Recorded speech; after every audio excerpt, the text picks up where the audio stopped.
Dear students, see here page number 16. In previous lecture, we have seen that practically a voltmeter cannot be designed to have an infinite resistance.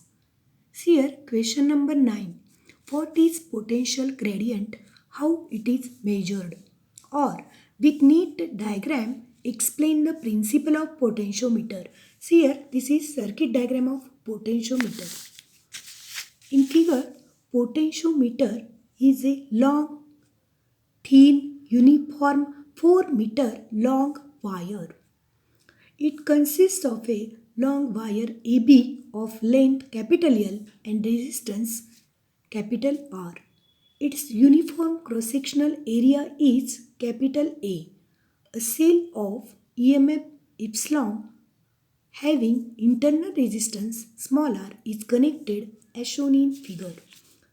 When the circuit is switched on, current I passes through wire AB, which is capital I is equal to epsilon divided by capital R plus R, bracket complete. Equation number 1. Potential difference across AB is VAB is equal to I dot R or I into R. Equation number 2. Therefore, VAB is equal to epsilon into R divided by capital R plus R. Equation number 3.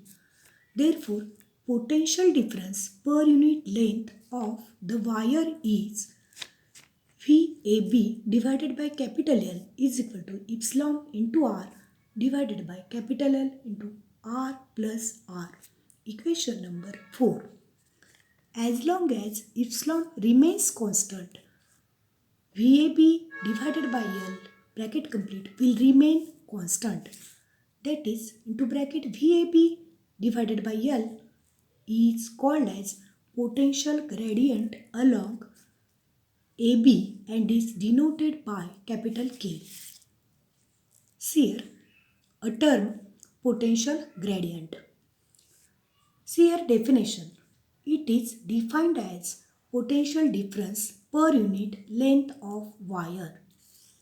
Consider a point C on wire at a distance small l from point capital A as shown in figure. The potential difference between capital A and C is VAC and is given by VAC is equal to capital K into L. That is VAC is directly proportional to L. Thus, the potential difference between 2 points on the wire is directly proportional to the length of wire between them, but given wire is of uniform cross section, comma, the current through wire is the same and temperature of wire remains constant. That is three factors: uniform cross sectional area, current and temperature. These are the factors which are affect on this quantity VAC, that is potential difference, and this potential difference per unit length is called as potential gradient. See here page number 18, question number 10. On what factors does the potential gradient of wire depend? Now see, potential gradient of wire is VAP divided by capital L is equal to epsilon into R divided by capital R into bracket capital R plus R. Equation number 4.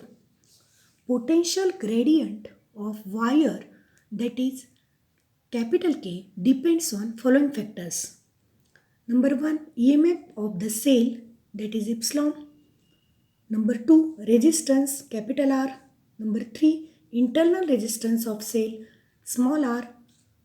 Number 4, length of potentiometer wire capital L. Number 5, current. Number 6, temperature. Number 7, cross-sectional area of wire. See here how current affects. See here, epsilon divided by R plus R. Epsilon divided by R plus R. This all term is denoted by current. That is, current is I is equal to epsilon divided by R plus R. Now see here next question. Question number 11. State uses of a potentiometer. Uses. Capital A, to compare EMFs of cells. Number B, to find internal resistance small r of a cell. C, applications of potentiometer. These are 1, voltage divider. Number 2, audio control. And number 3, potentiometer as a sensor.